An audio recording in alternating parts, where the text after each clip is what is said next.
नमस्कार। 45 देवताओं की इस सीरीज में जिस पद के बारे में हम आज बात करने वाले हैं उस पद का नाम है भ्रश। भ्रश यानी कि मनमथ। मनमथ को, भ्रश को सम्रांगन सूत्रधार में और कईयों अन्य ग्रंथों में कामदेव का नाम बोला गया है। यानी कि कामदेव, कामदेव का मतलब क्या होता है? जो कामनाओं के जो देवता होते हैं उनको कामदेव बोला गया है। हम लोग डायरेक्टली कुछ और भी उसके, हम जब नाम लेते हैं तो कुछ और भी हमको डायरेक्टली हम उसका संबंध जोड़ लेते हैं, लेकिन सही है, वो भी उसके बारे में सही है। मगर कामना, आपकी बहुत ज़्यादा कामनाएं भी हो सकती हैं, यानी कि जो इच्छा है आपकी, कामना है, वांट्स है, इन सभी का कनेक्शन है कामदेव से, ना कि सिर्फ केवल एक और जो ज़्यादा प्रचलित है उसको छोड़कर भी बहुत सारे कामदेव से कनेक्शन बहुत अलग अलग एक्टिविटियों के साथ में भी हमको देखने को मिलते हैं।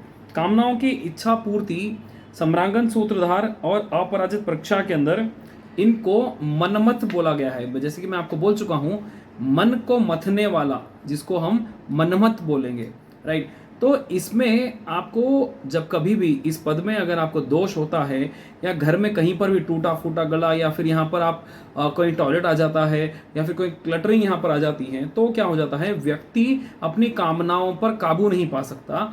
और व्यक्ति क्या करता है, हमेशा अपनी एक कामना होते ही दूसरी कामना, दूसरी कामना होते ही तीसरी कामना, हमेशा अपने काम से आसक्त हो जाता है और उसके कोई भी लक्ष्य में हर एक बार वो कामनाएं बाधक होती रहती हैं।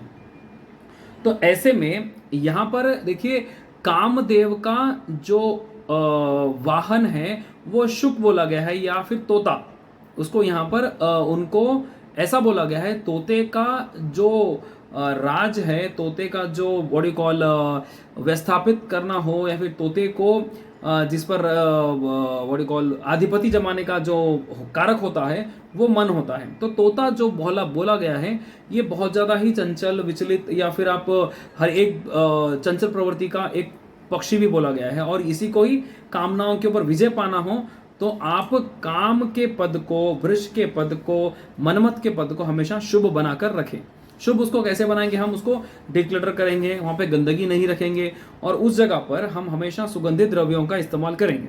इसके साथ साथ में अगर हमको वहां पर कोई रेमेडी करने की बात अगर हम करें, तो इस जगह पर आप तोते का एक चित्र भी लगा सकते हैं, या फिर आप जमीन के अंदर हड़ताल को भी स्थापित कर सकते हैं। खोपरे का, यानी कि जो नारियल का तेल होता है, नारियल के तेल का भी इस्तेमाल कर सकते हैं आप लगाने के लिए भी, वहाँ पर दीपक प्रज्वलित करने के लिए भी। और भोजन के अंदर भी आप जब कभी भी नारियल का तेल का इस्तेमाल करेंगे तो वो बहुत ज़्यादा अच्छा आपको फ़ायदेमंद साबित होगा। भोजन के अंदर मक्खन का ज़्यादा इस्तेमाल करेंगे तो भी वो बहुत ज़्यादा वहाँ पर आपको फ़ायदा देता रहेगा। जब आप कामदेव के वृषभ की कामदेव के ध्वजा की अगर बात करेंगे, तो वहां पर है ना मकर होता है उनकी ध्वजा के अंदर, जो वीर्य को दर्शाता है। वीर्य का नाम सिनोनिम्स अगर देखें हम संस्कृत के अंदर बहुत सारे मिलते हैं। वीर्य, शौर्य और बहुत ज्यादा प्रकृति को बढ़ाने वाला यह एक कारक होता है। तो आप वहां पर एक तांबे में मकर को बनाकर भी उसका गर्भ विन्यास कर सकते हैं और इस पद को शुभ बना सकते हैं। तो ऐसे ही रोचक जानकारियों के लिए अनंत दृष्टि के चैनल के साथ जुड़े रहें और share and like and subscribe इसको जरूर करिएगा। बहुत बहुत धन्यवाद। नमस्कार।